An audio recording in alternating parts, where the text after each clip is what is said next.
The first thing I thought was that you've taken the most extreme aspects of the first two records and maximised them. It sounds... That sounds good.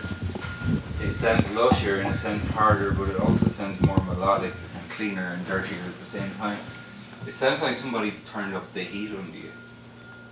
What happened? Shirley turned up the heat on us. Is this a Madison record? No.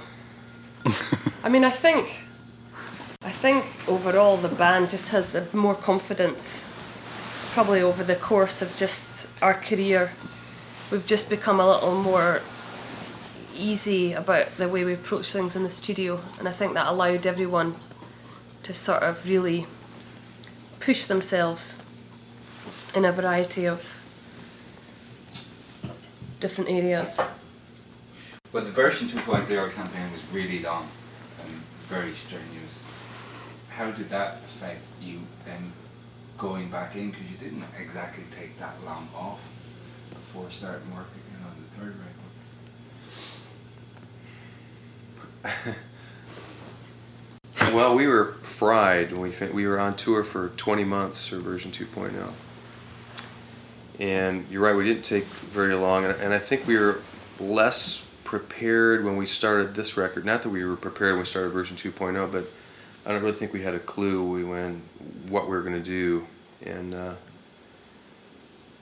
a lot of the stuff, again, came from just setting up sort of our gear live, drums, bass, guitars, and a mic for Shirley, and we just started doing things, and some things came really quick, like Cup of Coffee.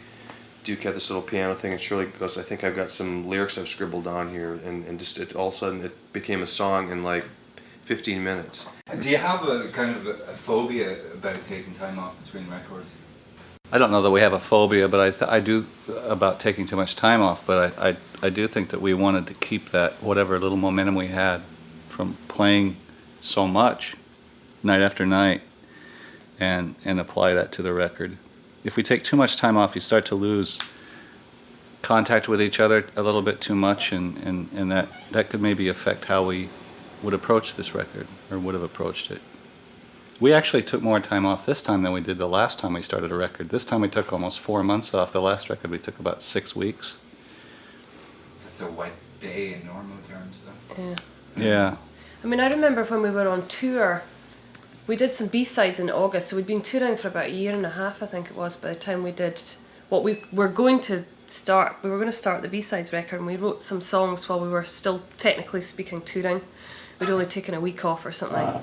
And we wrote 2 of the songs that are on the album in that period, and really easily, because we were so in tune with each other at this point. And I think that, like I was talking about earlier about the confidence of the band, when version 2.0 came out, because it was our second album and we didn't have that sort of initial thrill thrust of like a debut record, a brand new band, everyone was very sceptical about whether we could pull it off a second time round. Nobody thought we'd be able to recreate the success of the first record, and so everyone was sort of kind of not as rah-rah as they had been on the first album for us, and so we really kind of knuckled down and toured our asses off, and sort of found in ourselves this sort of self-perpetuating mechanism that propelled the success of the record, and I think with that sort of independence in a way as a unit really helped our sort of inner chemistry for when we came back in and started writing.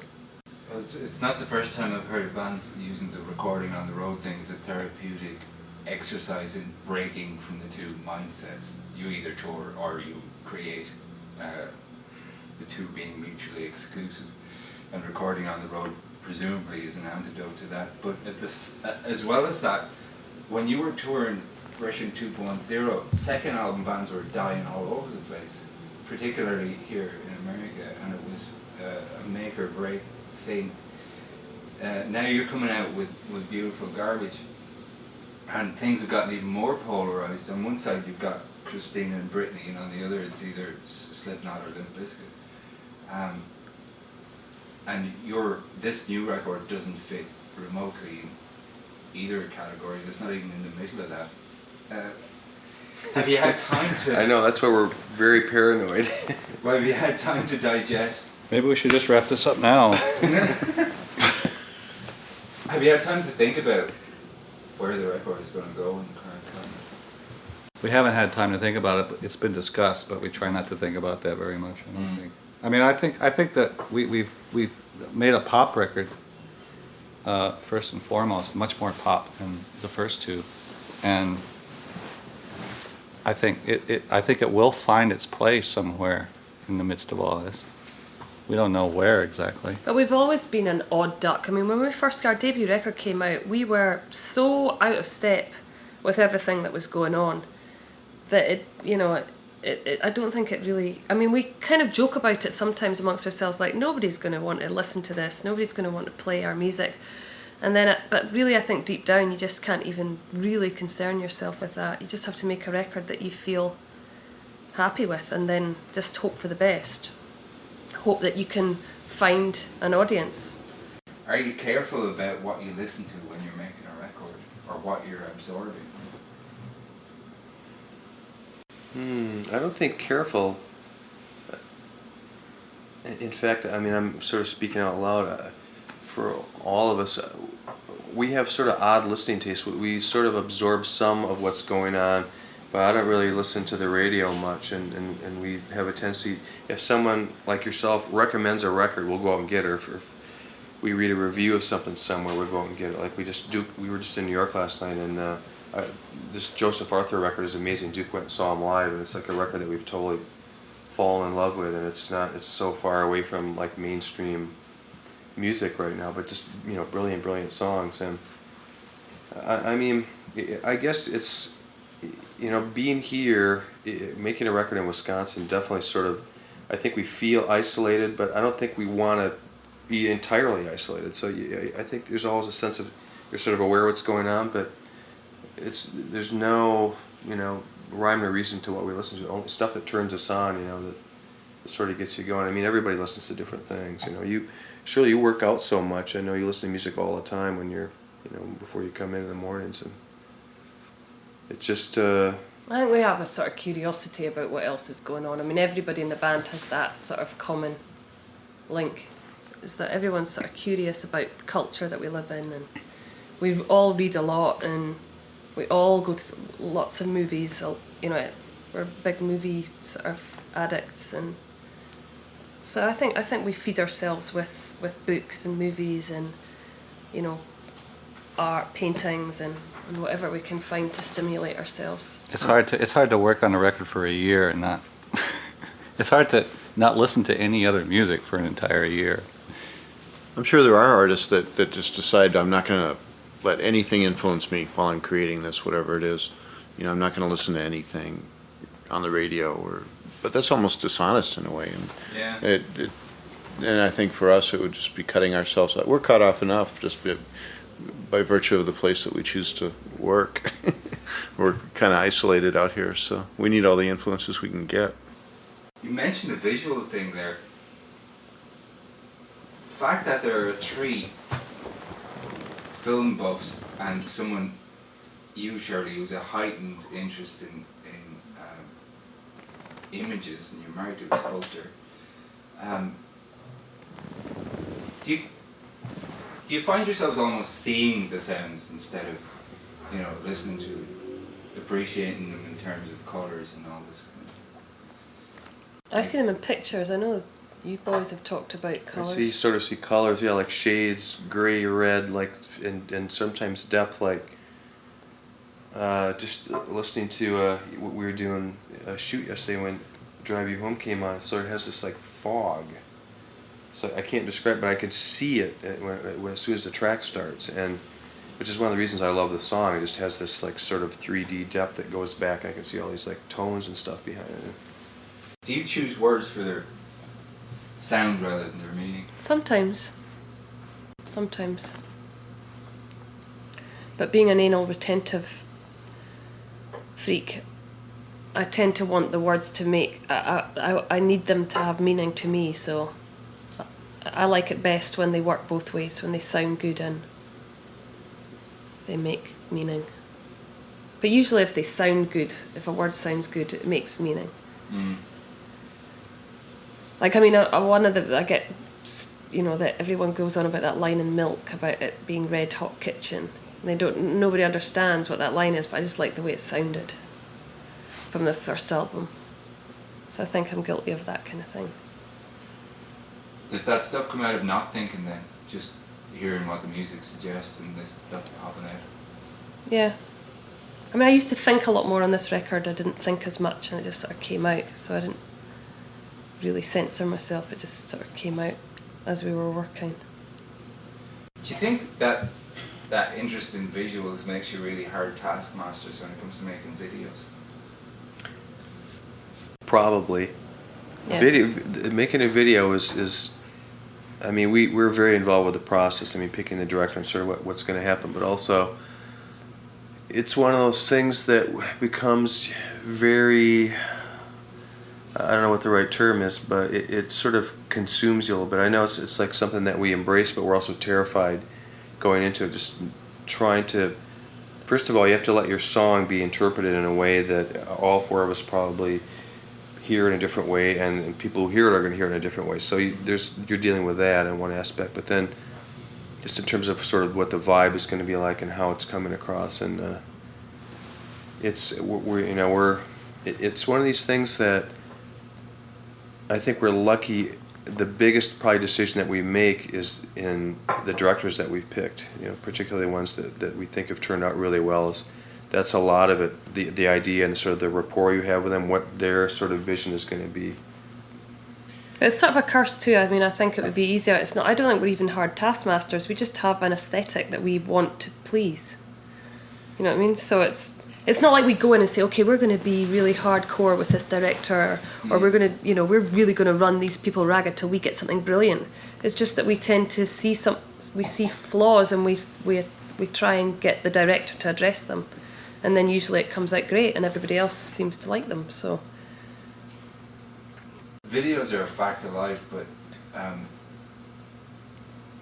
do you ever worry that because music itself has encrypted in it its own internal image, that seeing a video for your song on MTV 50 times a day could destroy the personal image that the listener has in their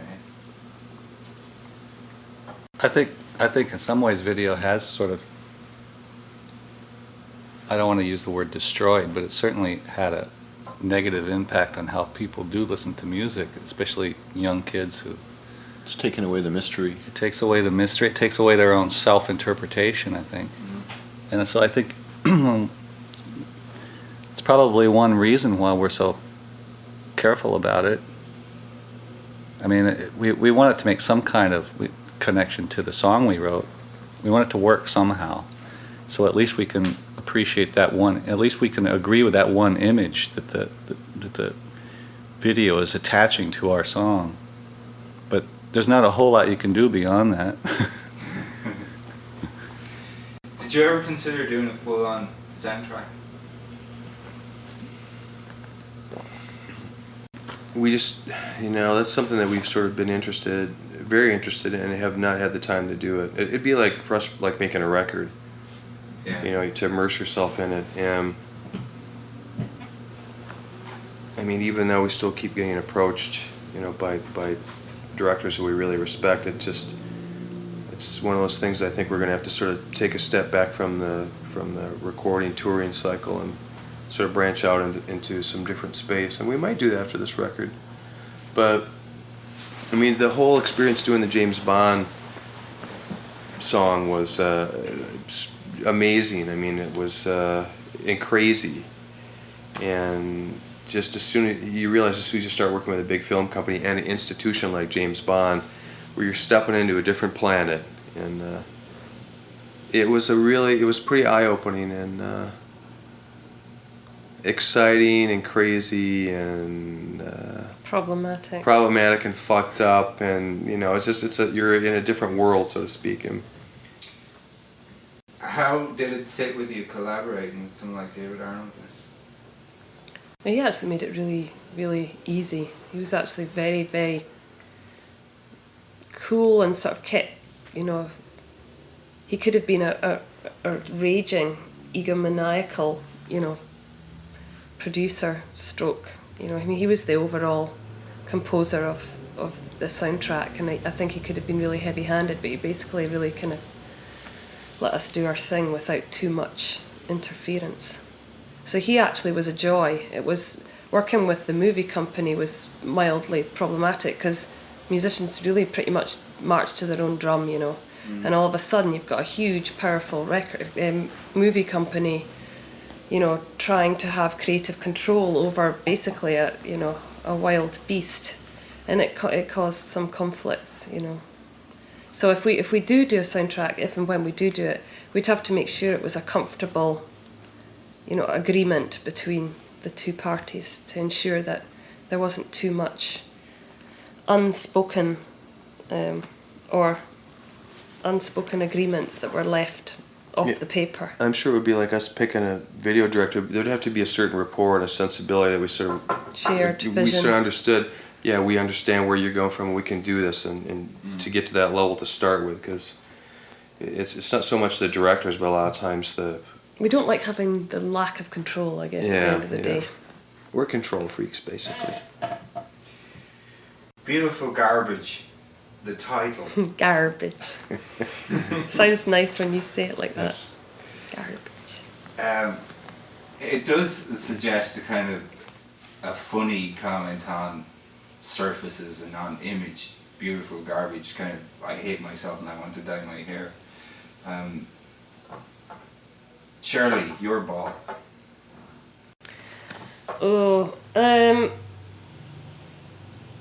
Well, right at the beginning, I suppose it really was just, I mean, I'm aware of the Celebrity Skins reference. I mean, so that was, you know, partly, you know, it played in my mind, I suppose, when we were thinking about titling the record. But it was more to do with the mood of doing something. I think with version 2.0, it was, we had a certain idea in mind of what we wanted to do with that record, and on this one I think we knew, talking amongst ourselves on the road, that we wanted to do something a little more organic and based around the songs that we'd written the previous August. I think everything even back then was sounding more melodic and more it had more of a sort of human touch to the where we were, the direction of the music. And I just thought it sounded just a great title. It was really simple, and we were talking about, you know, what will we call the record, and we didn't want anything pretentious and anything really mouthy or, you know, we just wanted something really simple. If we had our way, we probably wouldn't use a title full stop, because it tends to sort of box in what you're trying to do. But when we all convened here in April to start the record, I suggested, what do you think of the title Beautiful Garbage? And we never agree on anything straight off, and everybody off the bat was like, okay, well, we'll use it as a working title, and we put it up on this computer screen. So we worked under that title all year, and we all liked it. We all immediately loved it, so we decided if the shoe fits, so to speak, we'll use it. I heard that you had done a shoot for Calvin Klein, and Ash were doing one as well. And I suppose that was just Shirley. Yeah. They didn't like the way the boys looked in their underwear. And I kind of had a mental image of it, and then I only saw the shots a couple of weeks ago. And what struck me about them was that they were really vulnerable and more human than even the band shots or the promo shots. Yeah. What does a shoot like that do to your ego? Well, it was funny because I really see that whole experience was really remarkable, and I actually wrote a letter to Calvin Klein telling him that he basically did something incredible for me, because he asked me very early on, if before I think, you know, the campaign really had started in earnest, if I would be willing to model for him. And I was kind of freaked out, and I didn't really, although I think he's an amazing designer, I didn't really want to go into the fashion world, because again, it's all to do with control, you know. And but he said I would be photographed by Stephen Klein, who I'd wanted to work with for a long time, but could never really afford, or he was really outrageously expensive. And so basically, I mean, I sort of said, okay, I'll do it, because I really wanted to work with Stephen Klein. I really basically do it for really selfish reasons. It's like, I know that one day I'm going to be ancient and I'm going to be an old grandmother, I'm going to be fat, sitting on the rocking chair, wrinkles down to my ankles, and I want some gorgeous photos to show my grandkids. Why not? It's purely selfish, vain reasons. So I got in and did start. When I arrived at the shoot, the photographer said, I want to take you with no makeup on, and I'd never been seen in public, let alone, I would never go out the house with no makeup on. I just hated the way I looked so much that I always had to paint this mask on. And because I trusted Stephen Klein and I knew how he takes photographs and his lighting was so amazing, I said, and we just had an immediate chemistry.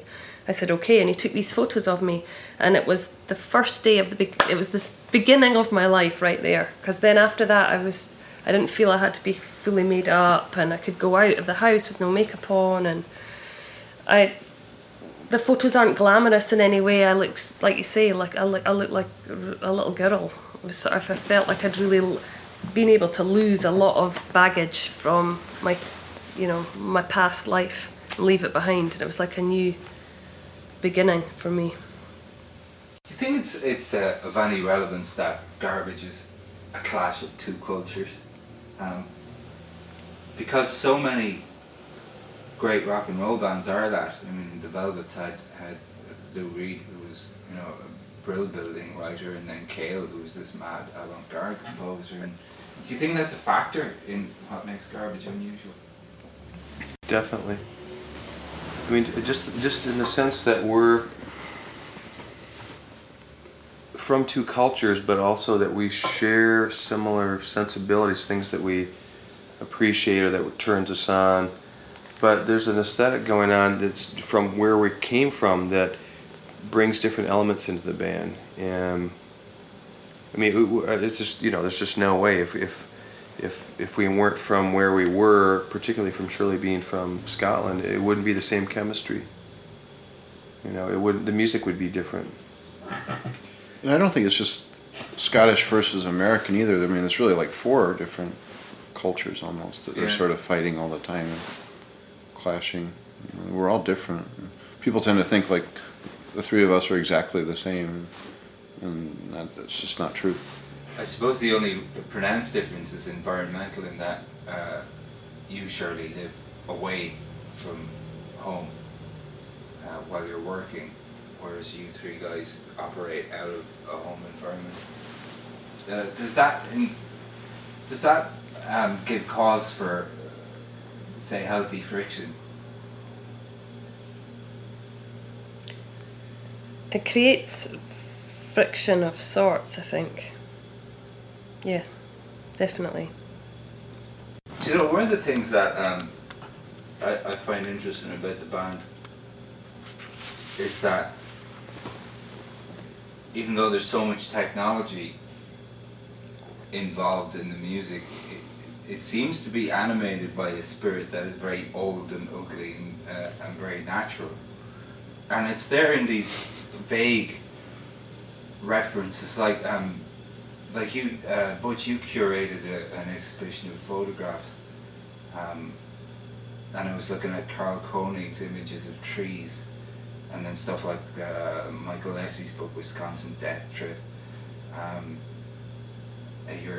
of your previous combos, Rectal Drip, had a cover of this bizarre kids song, John Jacob Jingleheimer Schmidt. Is that?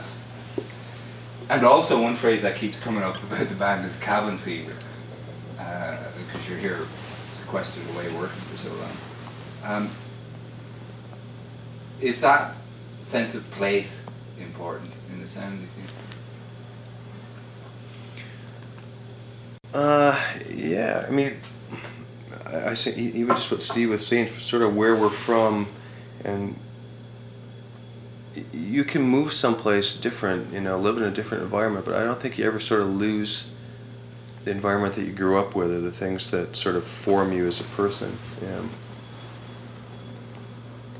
And that, I think, sort of touches not the work that you do, but also how you interact with people, the relationships that you have. and it definitely affects how the four of us, where we came from, the relationships we have, the sensibility that we sort of talked about earlier, and a certain aesthetic that we strive for as a band. And I think there are some similarities from Shirley being from Scotland, us from being here. I think for one, we always feel like an underdog. We don't feel like we're a great, really talented band that we're on top of the world. We always sort of, take the piss out of ourselves, really, and don't let anything, never let us sort of get to the point where we feel high and mighty. And I think sort of that underdog mentality is from feeling isolated and a little bit out of the mainstream, like we're really not cool, we're not going to get invited to the hip parties, whatever. And I don't think that really at the end of the day matters to us that much, because it's sort of what you pour that emotion into the music that you're doing. And I think for all of us, if we weren't able to create and make music, we'd probably all be in mental institutions or who knows what. It's being able to sort of come together and take the past and your I'm not articulating myself well, but just what sort of pushes all of us, and then the four of us get together and do that is what makes us unique as a band. And definitely it's sort of where we're from and things that turn us on, and it's sort of who we are, and we're definitely closer as a band than a lot of bands. I mean, we fight and bicker, but we go out to dinner together and we hang out at clubs together, and Which is remarkable, given that you met later on in life than most bands would. But we probably wouldn't, if we had done this when we were 20, we probably wouldn't have lasted, If we had this kind of success and this, I'm sure our egos would have exploded or imploded, and we would have, it wouldn't have worked. do you ever panic and go, if you're hitting a dark patch in an album and go, well, we should move to New York, or we should move to Berlin or somewhere, and really shake ourselves up and suck off a new environment? I think because the boys are essentially Midwestern, I think there's a sense of alienation about the Midwest in relation to the coasts, the same way that in Scotland for a long time the Scots felt an alienation with London. I think there's this feeling that sort of joins us together as a band, of that sort of sense of isolation and alienation, which has actually been a motivating force for us as people, just in our lives, not even just as in a band, but just as being something that has been in the back of our minds all our lives. I don't think we've ever felt that we need to be in this centre, in inverted commas, of the universe. I think we're quite happy and comfortable being on the outskirts. It's sort of, we've grown accustomed to that as almost as observers rather than participators. A lot of the new record sounds like dance music for mental outpatients. Right on. Put that on the poster. That's good. Yeah, there you go. Scribble that one down. But there's something going on. It's like that Cramps video we watched. Oh yeah, we just I years ago saw this doing a Kill Loser record, saw this like really lo-fi video of the Cramps playing, I think, the Santa Monica Mental Institution. It was like a free concert, so we ordered it. Took months to get it, and by the time it got here, I think our expectations were that it's going to be amazing, right? And it was so lo-fi, but it was absolutely, absolutely amazing. You see the sort of response of them playing in front of these people who are just purely, they don't even fucking care. They're just going off watching the Cramps play. They're nuts. Yeah. They're just getting up on, up on stage, and Lex Shapir's handing the mic out, and Brian Gregory was in the band, like when their first record came out. Poison Ivy was just standing there playing, super cool. But it's sort of like, what's the difference between normal and crazy at that point? It was just amazing footage. It's also the kind of reaction when you play to young kids. Yeah, it's exactly that. Totally uninhibited. No pretense that I gotta be cool or I gotta do the right moves, or I'm too cool to dance. They just go off. They're just responding to the music. There's a sense that was present in the first two records, but it's more pronounced on this one, of a certain kind of it's a claustrophobic funk in both senses of the word. It's the sort of music and also the kind of thing that fogs up a room. And there are parts of the record where there seem to be all these voices arguing with each other. The vocals argue with the guitars, which argue with a loop, which argue with something else. And it's present also in Shut Your Mouth, the first song, where the chorus kind of refutes everything that's gone on in the verses.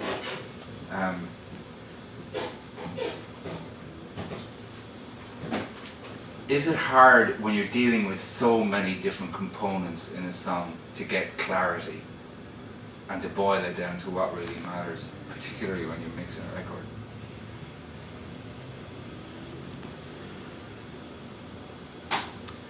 Sometimes, I think, particularly for us, trying to find the essence of what a song is doesn't come easily. At least more so on the first record and the second record. On Beautiful Garbage, I think we were more conscious of trying to keep things more straightforward and simple. And I think a lot of it is that the lyrics are the best that she's written and very personal. Some of them are very extremely personal, and the melodies are really strong. And we shied away from the constant, let's see what we can record, how far we can sonically go off with this. In some instances, 3 or 4 of the tracks are very close to how we recorded them live.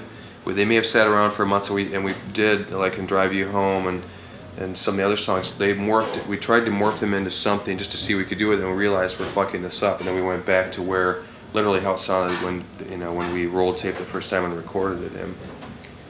And it's not easy to always tell what the essence is. I think there's always this thing that you can paint, you can put another stroke here. You're looking at a paint and you can add a little bit more, I can put a little more color there. It's never quite finished, and it's very hard to say, it's good right now, just leave it. Yeah.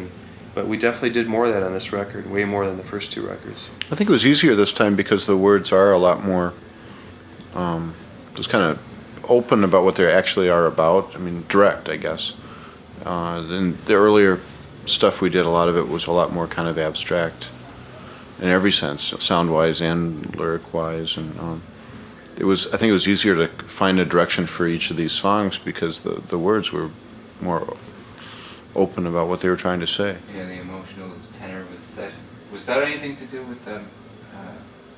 Did the words have their makeup off this time? Yeah, I think so. Was that connected to what you were talking about? Yeah. I mean, That's making the last 2 records has been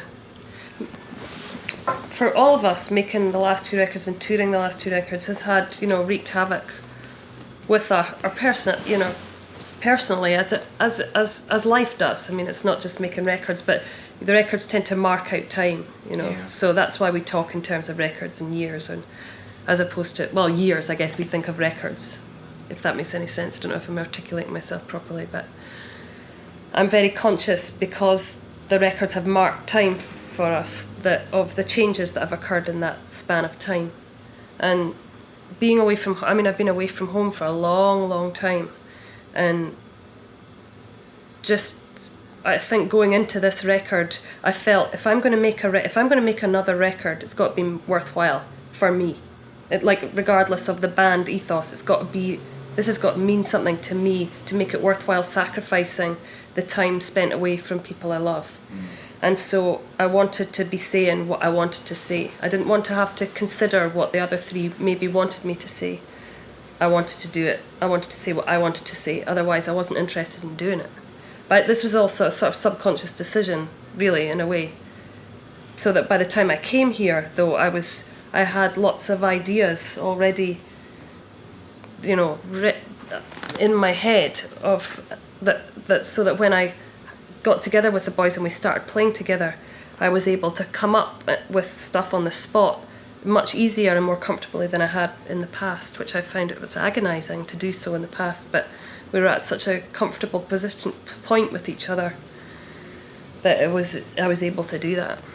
How does it feel to have to inflict these cycles on the other people in your lives, friends and family and so forth? It's difficult.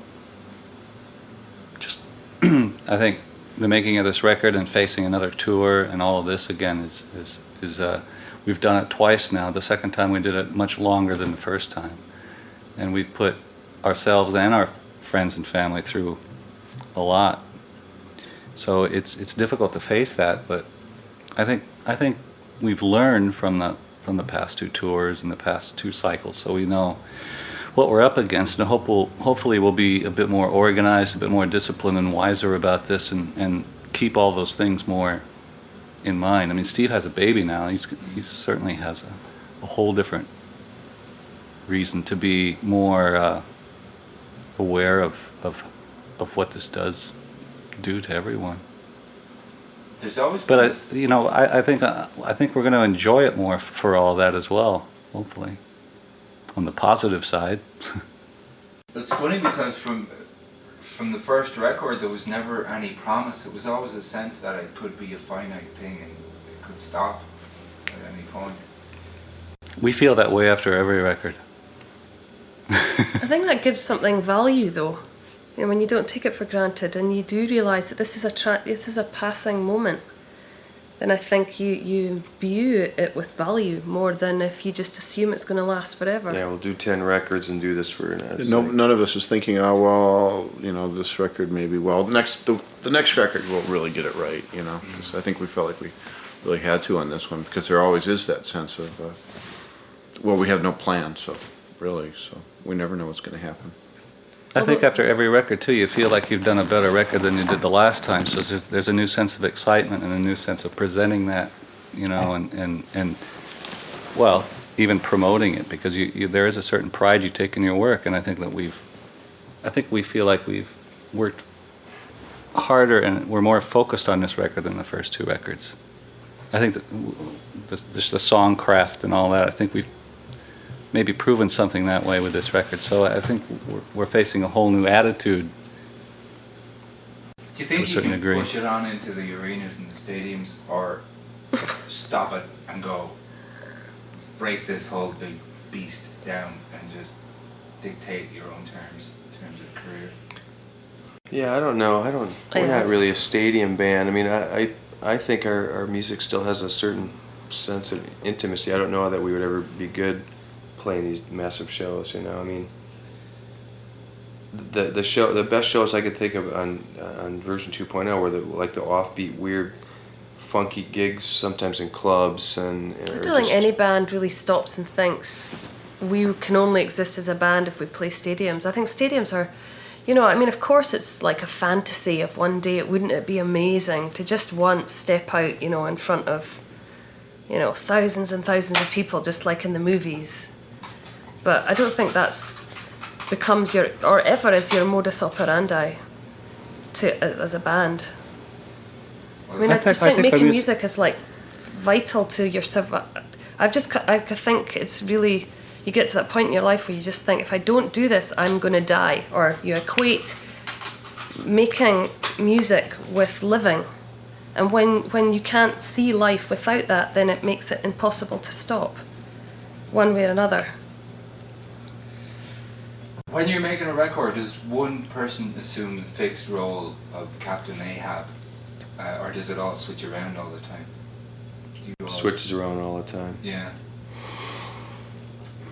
Yeah, I mean, it's that really sort of happened on the first record, and more so on version 2.0, and even more so on this record. But there's no set. I mean, other than when we first came in, and we're starting to come up with ideas, we set up our live gear. So I sat behind a drum kit, and Duke and Steve had their guitar and sampler rigs, and Shirley had a microphone, but Shirley also was playing guitar. But that doesn't mean that's how we record a song. It'll start from anything, and by the time it starts to actually turn into a song from where it first came from, it's possible that everyone has completely swapped their sort of attitude or what their approach to the song, and which I think for all of us is a super turn on. I mean, we were all in bands where you had a role, and your role was very limiting.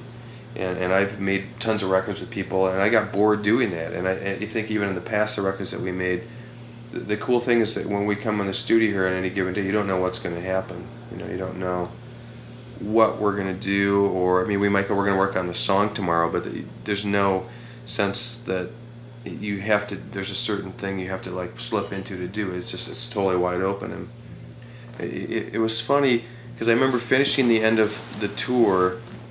We kept saying we need to take a long break because we were so fried out, and I was thinking, well, I want to just get away from garbage and produce some things. And then as I really started thinking about it, there were not that many acts that I was really turned on about producing, and I started thinking, well, I can produce somebody else for 5 months, or I can just like take a short break and start working with garbage again, and we're going to be writing our own music, and the production is wide open. We have no idea what we're going to do, and to me, that big open canvas was more exciting and challenging than working with rock band X or pop band Y or whatever. It's like there was not even a choice. I just decided you got to make another garbage record. It's often said that great books or films or poems are abandoned rather than finished. How do you know when to let the little baby go? When Shirley says the record's done, then we're done. We've always had to just make a deadline up and say we're going to try to stick to it. And it's actually usually Shirley that says that. It's true. It's If we true. go All three one records, day we had to set longer a than the deadline. end of May, I am going Going to kill home. you all. On that note, last question. So Like a Rose, the last song on the record, sounds like a letter to yourself at 15 or 16, or else to the people who sit and listen to garbage records at 15 or 16. Is that how it was intended? Yeah, it's funny you should say that, because actually when Duke overheard me play this little melody on my guitar, and he was like, let's go and record this right now. So I wasn't even thinking about it, we just went in and recorded it. And I wrote it, like the words, as Duke was playing his guitar. So it just came out, and it was the time of night, and I don't know what I was thinking about that day, but it reminded me that when I started singing, I just had the first line, and it reminded me of a boy who was in my peer group when I was a teenager. And it's actually about him, but it sort of transported me into that time in my life, and it reminded me of sitting in my bedroom listening to records and them touching me when I felt like an alien. I didn't get on with anyone at school, and I was a teenager, so I was fighting with my parents, and I was at that age when I didn't want to hang with my sisters, so I'd sit in my room and just listen to records all day. And that song reminds me of so many things to do with being a teenager, and in particular this boy. And it's about sort of departure of sorts, the desire to flee, and the desire to transform, and the desire to escape. Thank you, everybody.